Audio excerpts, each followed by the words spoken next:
Selamat Sabat, saudara sekalian di dalam Tuhan. Pekabaran kita pada hari Sabat ini berjudul 10 anak darah. Jika kita membuka Matius pasal 25, di sana terdapat 3 perumpamaan, yaitu yang pertama, 10 anak darah atau 10 gadis. Yang kedua adalah talenta. Yang ketiga adalah domba dan kambing. Semua perumpamaan ini menggambarkan adanya 2 kelompok umat Allah, yang bersedia dan yang tidak bersedia. 2 jenis umat ini ada dalam sebuah kelompok. Ellen G. White menjelaskan dalam buku Perumpamaan-Perumpamaan Tuhan Yesus bahwa dalam budaya Timur, acara pernikahan dilaksanakan pada petang hari. Mempelai pria pergi bertemu dengan mempelai wanita dan membawa mempelai wanita ke rumah mempelai pria. Dengan pelita, pesta pernikahan dimulai dari rumah ayah mempelai wanita ke rumah mempelai pria, di mana sebuah pesta disediakan untuk para tamu undangan. Dalam adegan yang Kristus lihat, sebuah kelompok sedang menunggu kemunculan pesta pernikahan dan berniat mengikuti prosesi tersebut. Menunggu-nunggu di dekat rumah pengantin wanita, ada 10 wanita muda berjubah putih. Masing-masing membawa lampu yang menyala dari botol kecil untuk minyak. Semuanya dengan cemas menunggu munculnya mempelai laki-laki. Tetapi, saudara-saudara, ada penundaan. Nah, mengapa mereka disebut anak darah atau perawan? Di dalam Ellen White Membina Hubungan Abadi halaman 316, paragraf 1 berkata, mereka disebut anak darah sebab mereka mengaku memiliki iman yang sejati. 10 anak darah tersebut adalah mereka yang mengaku menantikan kedatangan Tuhan mereka dan menyatakan iman yang murni. Tetapi di dalam 10 anak darah tersebut ada 2 jenis kelompok. Ini poin penting yang perlu kita ingat, bahwa 2 jenis penunggu ini bukan di luar 10 anak darah, tetapi dalam 10 anak darah. Dan masih dalam bab yang sama, Nyonya White menuliskan bahwa ini adalah gambaran dari pengalaman jemaat yang hidup menjelang kedatangan Yesus yang kedua kali. Nyonya White tuliskan bahwa ini pengalaman jemaat dan bukan perbandingan antara jemaat atau antara denominasi. Ini adalah pengalaman di dalam jemaat. Karenanya jangan kita lihat keluar. Kemudian apa yang dimaksud dengan lampu? Di dalam Mazmur 119 ayat 105, di sana dikatakan, firman-Mu itu pelita bagi kakiku dan terang bagi jalanku. Jadi lampu atau pelita adalah firman Allah. Kita semua sudah tahu, namun perlu kita segarkan kembali. Kemudian apa itu minyak? Minyak adalah lambang Roh Kudus. Di dalam Membina Kehidupan Abadi halaman 316 paragraf 2 menyatakan minyak merupakan lambang dari Roh Kudus. Dengan demikian roh itu dilukiskan dalam nubuatan Sakaria. Dalam perumpamaan 10 anak darah ini, semua punya iman yang murni. Semua punya lampu. Namun hanya 5 yang membawa minyak. Minyak adalah lambang Roh Kudus, sebagaimana yang dinyatakan oleh Sakaria. Mari kita baca. Di dalam Sakaria 4 ayat 6. Maka berbicaralah ia, katanya, inilah firman Tuhan kepada Zerubabel, bukan dengan keperkasaan dan bukan dengan kekuatan, melainkan dengan rohku, firman Tuhan semesta alam. Roh Kudus yang dimaksudkan adalah rohnya Tuhan dalam huruf besar. Pertanyaan, siapakah Tuhan dalam huruf besar ini? Dia adalah Allah Bapa. Kita bisa lihat dalam buku Yeremia. Yeremia 10 ayat 10. Tetapi Tuhan adalah Allah yang benar. Dialah Allah yang hidup dan Raja yang kekal. Bumi goncang karena murkanya, dan bangsa-bangsa tidak tahan akan geramnya. Siapakah Allah yang benar dan Allah yang hidup ini? 1 Tesalonika 1 ayat 9 dan 10. Sebab mereka sendiri bercerita tentang kami, bagaimana kamu sambut dan bagaimana kamu berbalik dari berhala-berhala kepada Allah untuk melayani Allah yang hidup dan yang benar, dan untuk menantikan kedatangan anaknya dari sorga, yang telah dibangkitkannya dari antara orang mati, yaitu Yesus, yang menyelamatkan kita dari murka yang akan datang. Allah yang hidup dan Allah yang benar ini mempunyai anak yang bernama Yesus. Karenanya Allah yang benar dan Allah yang hidup tersebut adalah Allah Bapa. Itulah sebabnya Yesus berkata di dalam doanya, di dalam Yohanes 17 ayat 3, inilah hidup yang kekal itu, yaitu bahwa mereka mengenal Engkau satu-satunya Allah yang benar, dan mengenal Yesus Kristus yang telah Engkau utus. Dengan jelas, Yesus menyatakan bahwa Bapanya adalah satu-satunya Allah yang benar. Karenanya, bila kita kembali ke Zakaria 4 ayat 6, maka Roh Kudus yang dimaksudkan adalah rohnya Allah Bapa. Lalu bagaimana caranya untuk menerima rohnya Bapa? Roh Nubuat menjelaskan di dalam Membina Kehidupan Abadi, halaman 45, paragraf 2. Sebagaimana tanaman berakar dalam tanah, demikianlah kita harus berakar dalam Kristus. Sebagaimana tanaman menerima sinar matahari, embun, dan hujan, kita harus membuka hati kita kepada Roh Kudus. Pekerjaan harus dilaksanakan, bukan dengan keperkasaan dan bukan dengan kekuatan, melainkan dengan Rohku, firman Tuhan semesta alam. Jika kita mengarahkan pikiran kita kepada Tuhan, Ia akan datang kepada kita seperti hujan pada akhir musim yang mengairi bumi. Jadi saudara-saudara, dikatakan kita harus berakar di dalam Kristus, di dalam Yesus. Dan sebagai tanaman yang berakar di dalam Yesus, kita menerima sinar matahari, embun, dan hujan dengan membuka hati kita kepada Roh Kudus. Pekerjaan tumbuhan itu bukan hasil usaha kita, tetapi pekerjaan Roh Allah Bapa sebagaimana Zakaria nyatakan.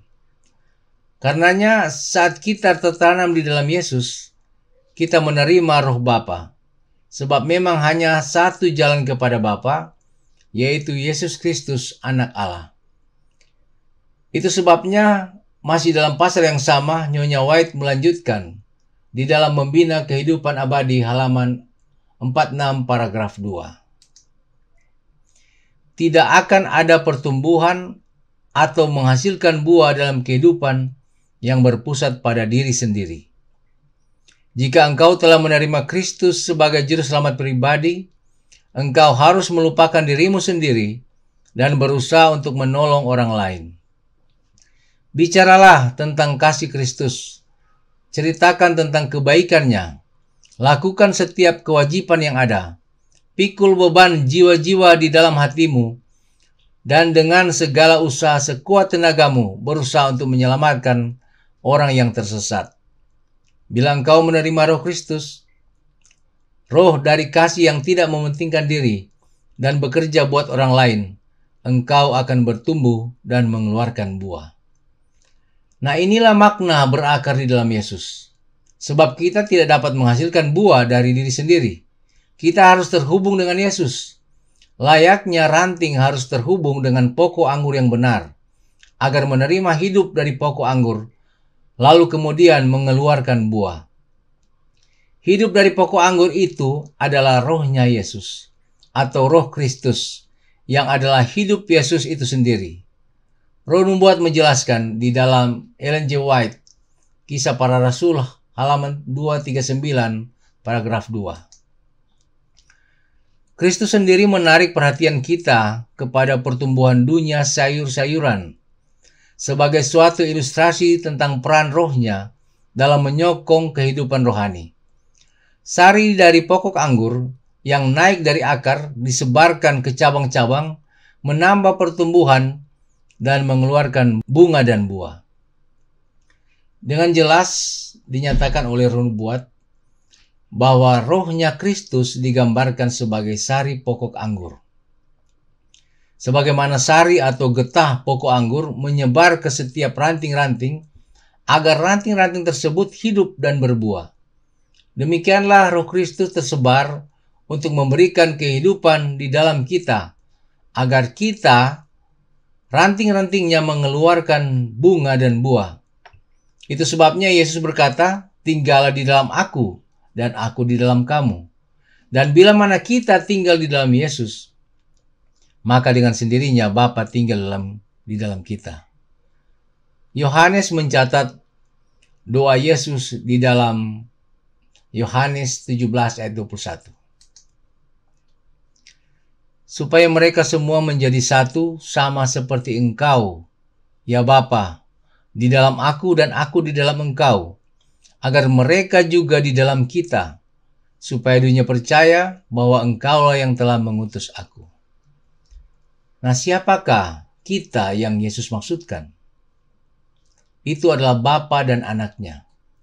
Sebab Yesus berkata, Bapa di dalam dirinya dan Yesus di dalam Bapanya, supaya umat-umat di dalam Bapa dan anaknya. Oleh sebab itu dengan menerima Yesus, kita menerima Bapa. Kita menerima roh Bapa dengan cara menerima roh Kristus. Karenanya jika kita kembali ke kutipan sebelumnya tentang minyak, Roh Kudus yang dimaksudkan adalah rohnya Bapa dan roh tersebut kita terima melalui anaknya, yaitu dengan menerima roh Kristus. Itu sebabnya roh Kristus juga adalah minyak. Roh nubuat berkata dalam Ellen G. White, letter 58, 1917. Mereka memanifestasikan roh Kristus dalam upaya yang paling sungguh-sungguh, dan mereka menerima minyak penyucian yang dilambangkan dengan minyak suci. Karenanya dengan jelas bahwa roh Kristus juga adalah minyak. Kembali kepada 10 anak darah. Untuk suatu jangka waktu yang tertentu, tidak ada perbedaan dari kedua kelompok ini. Semuanya sama. Demikianlah dengan kondisi di dalam jemaat atau di dalam kelompok. Semua mempunyai pengetahuan akan firman Tuhan. Semua sudah mendengar dekatnya kedatangan Yesus. Tapi sebagaimana menunggu, iman diuji. Sebelum kita lanjutkan, mari kita lihat karakteristik 10 anak darah tersebut, agar kita melihat kondisi yang sebenarnya. Yang pertama, semuanya sungguh-sungguh ingin hadir dalam pesta pernikahan. Semuanya sungguh-sungguh mau bertemu dengan pengantin pria, yaitu Yesus. Yang ketiga, semuanya sungguh-sungguh menunggu. Yang keempat, semuanya sama-sama tertidur dan sama-sama bangun. Yang kelima, semuanya umat Allah yang setia, karena memiliki iman yang murni. Yang keenam, semuanya punya pengetahuan firman Tuhan. Yang ketujuh, tidak ada perbedaan yang jelas di antara mereka sampai pada waktu tertentu.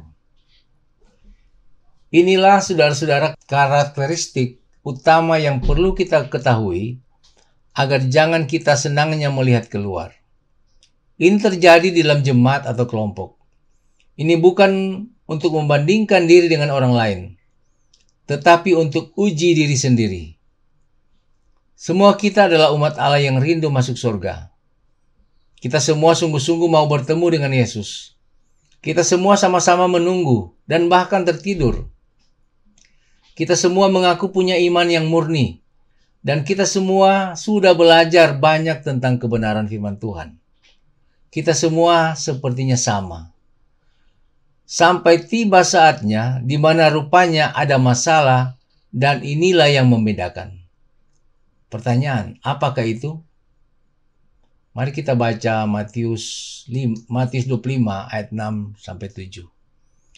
Waktu tengah malam terdengarlah suara orang berseru, "Mempelai datang, songsonglah dia." Gadis-gadis itu pun bangun semuanya, lalu membereskan pelita mereka. Alkitab menyatakan pelita itu atau lampu adalah firman Allah. Pada waktu mereka mendengar seruan mempelai datang, yang mereka perhatikan atau urus adalah lampu atau firman Allah. Dalam bahasa Yunani kata membereskan ini adalah kosmeo, yang artinya merapikan atau mengatur atau menyiapkan. Bahkan termasuk menghiasi untuk tujuan untuk mendapat penghormatan. Nah, pertanyaan, apakah ada masalah dengan lampu atau firman Tuhan? Tidak ada. Petrus menuliskan ayat berikut ini di dalam 1 Petrus 1 ayat 23. Karena kamu telah dilahirkan kembali bukan dari benih yang fana, tetapi dari benih yang tidak fana oleh firman Allah, yang hidup dan yang kekal. Jelas saudara-saudara bahwa firman Allah tidak ada masalah. Firman Allah hidup dan kekal, dan firman itu adalah Yesus sendiri. Tidak ada masalah dengan Yesus. Karenanya firman Allah tidak perlu dibereskan. Yang menjadi masalah pada saat mereka membereskan pelita adalah minyak. 5 mempunyai cukup minyak dan 5 tidak mempunyai cukup minyak. Nah, apa artinya mempunyai cukup minyak? Cukup minyak artinya bersedia setiap saat. Roh Nubuat berkata tentang 5 anak darah yang bodoh tersebut di dalam Membina Kehidupan Abadi halaman 316 paragraf 4. Mereka miskin akan Roh Kudus. Namun meski mereka miskin Roh Kudus, Roh Nubuat juga berkata tentang 5 anak darah yang bodoh ini. Di dalam Ellen G. White Membina Kehidupan Abadi halaman 317 paragraf 2. Golongan yang digambarkan oleh anak-anak darah yang bodoh bukanlah orang-orang munafik. Mereka menghormati kebenaran. Mereka telah membela kebenaran itu. Mereka tertarik kepada orang yang percaya kepada kebenaran. Tetapi mereka belum menyerahkan diri kepada pekerjaan Roh Kudus. Mereka belum jatuh ke atas batu, yaitu Kristus Yesus, dan membiarkan sifat-sifatnya yang lama itu hancur. Pekerjaan Roh Kudus itu adalah pekerjaan Yesus, saudara-saudara. Sebab kita harus jatuh ke atas batu yang adalah Yesus Kristus. Dan izinkan Yesus ubahkan kita. Nyonya White menyatakan 5 anak darah yang bodoh adalah tanah yang berbatu. Mereka menerima firman itu dengan rela, tetapi mereka gagal melaksanakan prinsip-prinsipnya. Inilah gambaran tentang mereka yang miskin akan Roh Kudus. Bagaimana dengan yang cukup Roh Kudus? Buku Kemenangan Akhir, bab 22, Nyonya White menjelaskan arti membawa minyak dalam buli-buli. Di dalam Kemenangan Akhir halaman 412 paragraf 1. Tetapi sementara gadis-gadis yang bodoh itu membawa pelitanya, tetapi tidak membawa minyak, gadis-gadis yang bijaksana itu membawa pelitanya dan juga minyak dalam buli-buli mereka. Golongan yang terakhir ini telah menerima kasih karunia Allah, kuasa Roh Kudus yang menerangi dan membaharui, yang membuat firman-Nya jadi lampu kepada kakinya dan terang kepada jalannya. Dalam takut akan Allah, mempelajari Alkitab untuk mengetahui kebenaran dengan sungguh-sungguh, berusaha agar mempunyai hati dan hidup yang murni dan bersih. Mereka mempunyai pengalaman pribadi, iman kepada Allah dan kepada firman-Nya, yang tidak bisa dihilangkan oleh kekecewaan dan penangguhan kedatangan Kristus. Inilah teladan dari 5 anak darah yang bijaksana. Sementara itu perhatikan gambaran 5 anak darah yang bodoh berikut ini. Di dalam Kemenangan Akhir halaman 412 paragraf 1. Yang lain membawa pelitanya, tetapi tidak membawa minyak. Mereka tergerak hanya oleh dorongan hati. Rasa takut mereka telah dibangkitkan oleh pekabaran yang sungguh-sungguh. Tetapi mereka bergantung kepada iman saudara-saudaranya, tanpa mengerti kebenaran sepenuhnya, atau tanpa kasih karunia sejati bekerja di dalam hatinya. Mereka ini pergi menyambut Tuhan dengan pengharapan penuh pada prospek upah yang segera. Tetapi mereka tidak bersedia dan bersiap bagi penangguhan dan kekecewaan. Bila mana pencobaan datang, iman mereka gagal dan terang mereka padam. Gambaran tentang 10 anak darah ini penting sekali untuk kita pahami. Sebab kita semua percaya Yesus datang segera. Tetapi apakah kita memiliki cukup minyak atau kita bergantung kepada minyak dari saudara-saudara kita? Adakah kita merasakan takut saat mendengarkan pekabaran akhir zaman?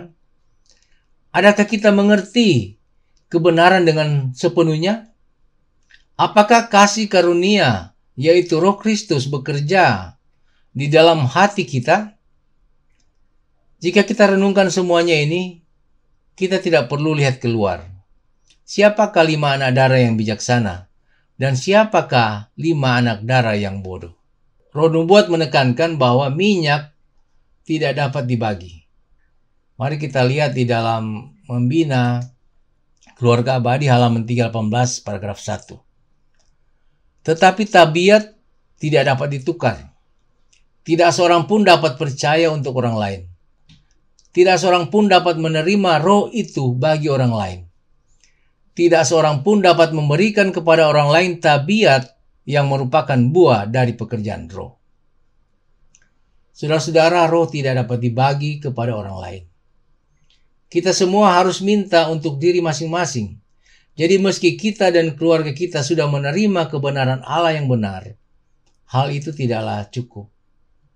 Masing-masing kita dalam keluarga perlu meminta roh untuk berkuasa dalam hidup kita masing-masing.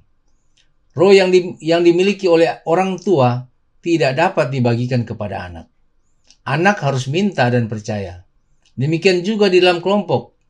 Masing-masing kita oleh iman harus minta kepada Yesus, Bapakku, berikan rohmu.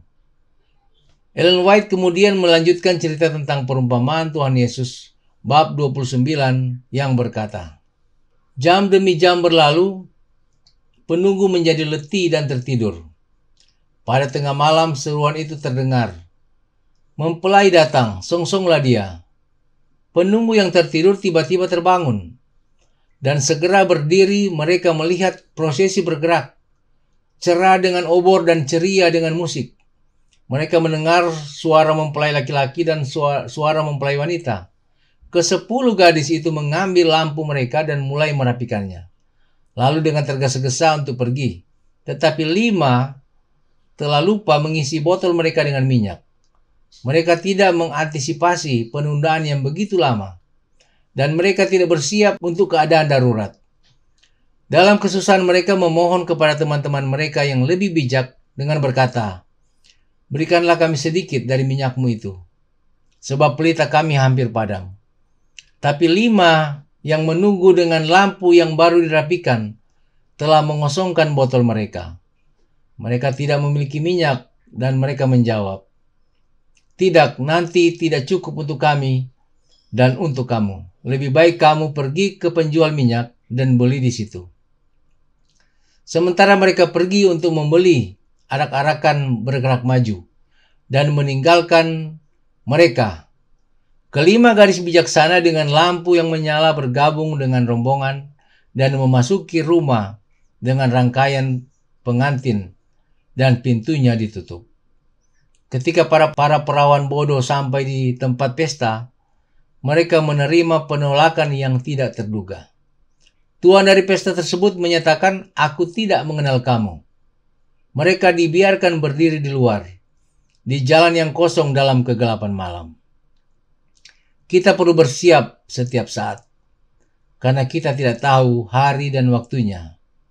Dan Roh Nubuat menyatakan, tanpa roh Allah, suatu pengetahuan firman-Nya adalah sia-sia belaka.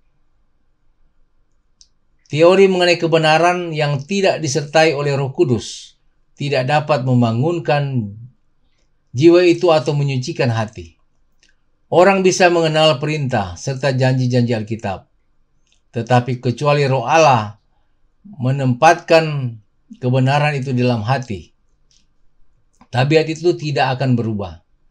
Tanpa penerangan roh, manusia tidak akan dapat membedakan kebenaran dari kepalsuan, dan mereka akan jatuh di bawah pencobaan-pencobaan lihai setan.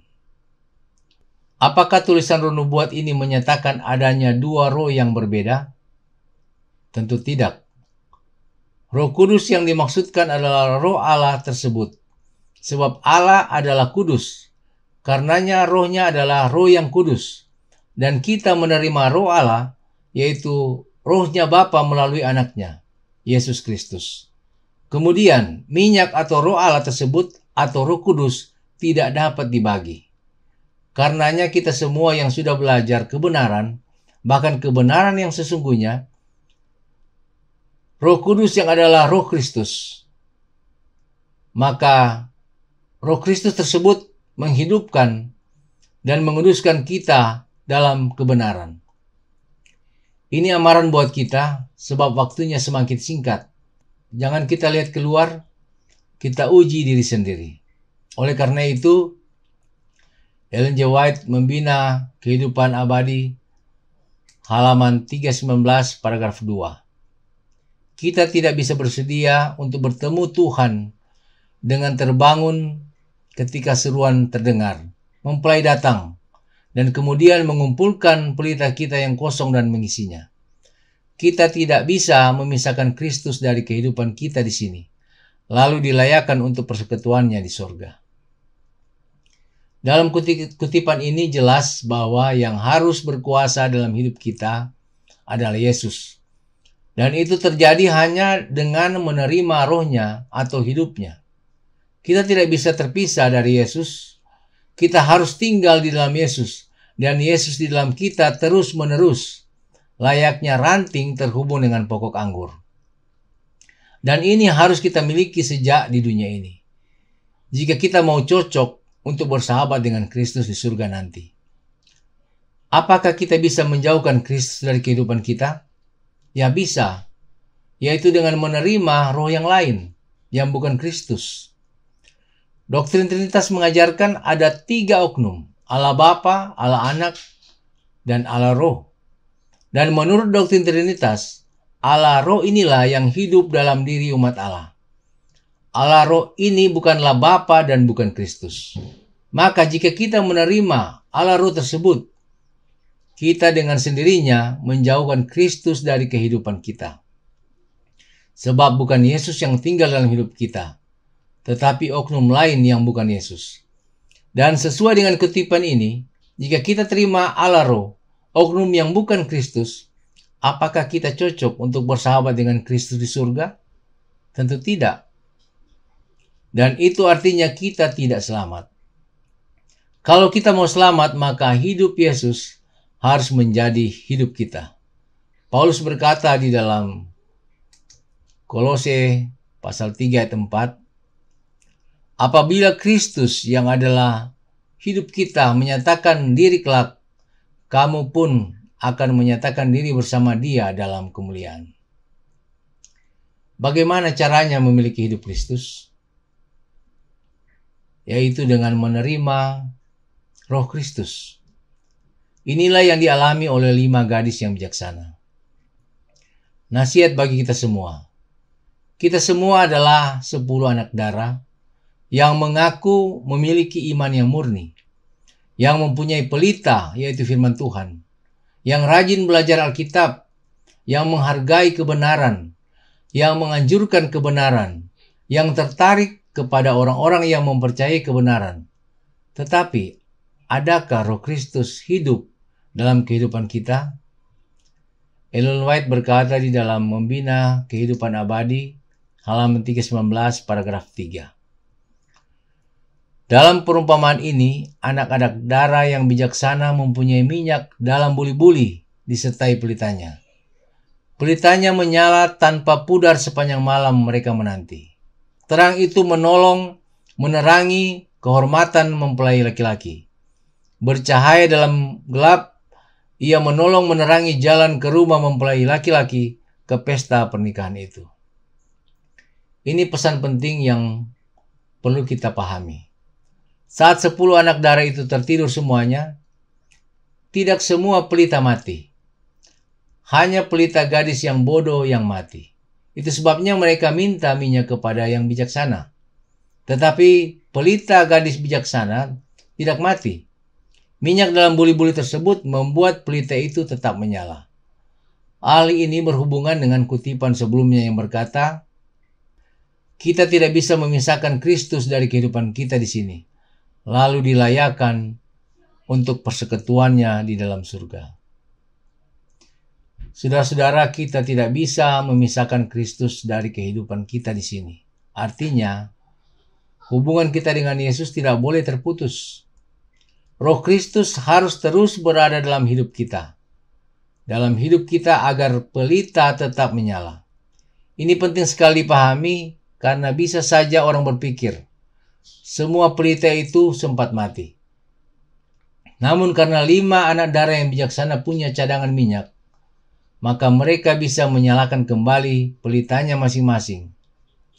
Dan ini tidak alkitabiah dan tidak selaras dengan roh nubuat. Perhatikan saudara-saudara ilustrasi berikut ini. Perhatikan salah satu anak darah mengisi pelitanya yang sudah mati dengan minyak dari buli-buli.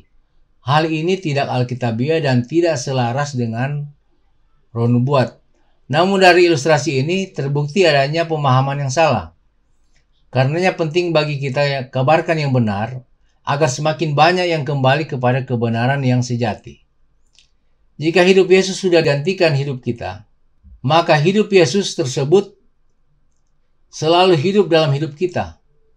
Jika hidup Yesus tidak ada dalam hidup kita, hal itu bukan karena hidup Yesus mati, sebab habis minyak, tetapi karena kita yang mengusir Yesus dalam hati kita. Kita gantikan Yesus dengan berhala dan atau dengan Allah Roh. Ingat, hidup Yesus adalah hidup yang kekal. Karenanya, saat kita menerima Roh Kristus, yang adalah hidupnya Yesus, maka Roh Yesus itu tidak dapat mati, tetapi tetap menyala. Dan bila pelita tetap menyala, maka artinya firman Allah itu menjadi terang bagi dunia. Di dalam That I May Know Him, bab 113 halaman 119 paragraf 5. Tuhan sedang menunggu untuk melakukan hal-hal besar bagi anak-anaknya yang percaya kepadanya. Apakah kita berharap untuk tinggal bersama Kristus di dunia kekal? Maka kita harus tinggal bersama Dia di sini, agar Dia dapat membantu kita dalam setiap cobaan dan godaan, dan membuat kita bersiap untuk kedatangannya dalam awan-awan di surga. Keindahan dan kasih karunia Kristus harus ditenun di dalam karakter kita, dan harus menjadi segalanya di surga, dan harus menjadi segalanya bagi kita di atas bumi. Mau bersama Yesus di surga? Maka kita harus bersama Dia di dunia ini sekarang. Sebab Dialah yang bantu kita dalam setiap cobaan dan godaan, serta membuat kita bersiap untuk kedatangannya. Yesus harus menjadi segala-galanya bagi kita, baik di dunia dan di surga. Inilah rahasia kehidupan 5 gadis yang bijaksana. Tuhan memberkati, saya bawa dalam nama Yesus. Amin. Mari kita berdoa. Bapa kekal yang bertata dalam kerajaan surga, Allah yang Maha Kuasa, pencipta langit dan bumi. Satu-satunya Allah yang benar, yang kami sembah melalui anak-Mu yang tunggal, Yesus Kristus. Sahabat ini Tuhan, kami datang padamu bersyukur, berterima kasih untuk firman-Mu, yang mengajarkan kepada kami untuk hidup selalu bersama dengan Yesus. Untuk hidup selalu membiarkan Roh Yesus selalu ada dalam hati kami masing-masing. Sehingga mempersiapkan kami, melayakan kami untuk menantikan pengantin pria. Ketika Yesus datang, kami semua disiapkan untuk bersama-sama dengan Yesus dalam kerajaan surga. Bantu kami Tuhan, agar dalam kehidupan ini kami hanya melakukan hal-hal yang berkenan kepada Tuhan melalui Roh Yesus di dalam hati kami. Terima kasih Tuhan bersama kami sepanjang sabat ini. Biarlah kami hanya melakukan hal-hal yang berkenan kepada Tuhan. Inilah doa kami, dalam nama Yesus kami berdoa. Amin.